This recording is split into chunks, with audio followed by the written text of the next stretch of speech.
নমস্কার, আমি রাজ। আপনারা দেখছেন খবর 24 ঘন্টা। তাদেরকে মিথ্যা মামলা দিয়ে জেল খাটাচ্ছেন, এটা হচ্ছে না কাজ। আর কি পরিবর্তন হয়েছে? সিঙ্গুরের টাটা জমি যখন 2008-7 সাল থেকে আন্দোলন, এবং তিনি বলেছেন যে আমরা লক্ষ্মী ভান্ডার দিচ্ছি, বিজেপি সেই লক্ষ্মী ভান্ডার দেওয়ার কথা বলছে। আমরা 2 কোটির উপর মানুষকে লক্ষ্মী ভান্ডার দিচ্ছি, কিন্তু বিজেপি তো একাধিক রাজ্যে ক্ষমতায় আছে, তো করে দেখাক যদি ওরা লক্ষ্মী ভান্ডার দেওয়ার কথা বলে। কি বলবেন? এই প্রকল্পটা মধ্যপ্রদেশ থেকে চুরি করেছে তৃণমূল কংগ্রেস। মধ্যপ্রদেশে মহিলাদের লক্ষ্মীর ভান্ডার নামে নয়, লাডলি যোজনার নামে এই টাকা দেওয়া হতো।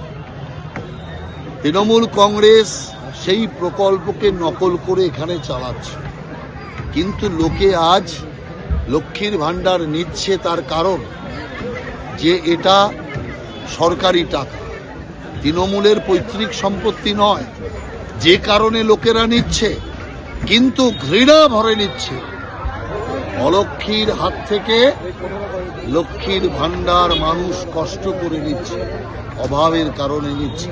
কারণ বাংলায় কোনো উন্নতি 15 বছরে তৃণমূল কংগ্রেস করে, সেই কারণে মানুষ এবার লক্ষ্মীর ভান্ডার অলক্ষ্মীর হাত থেকে নিয়ে পদ্ম ফুলের ওপর প্রকৃত লক্ষ্মীকে প্রতিষ্ঠা করবে। আর সেই আতঙ্কেই তৃণমূল কংগ্রেস এখন আতঙ্কগ্রস্ত হয়ে চিৎকার করে যাচ্ছে।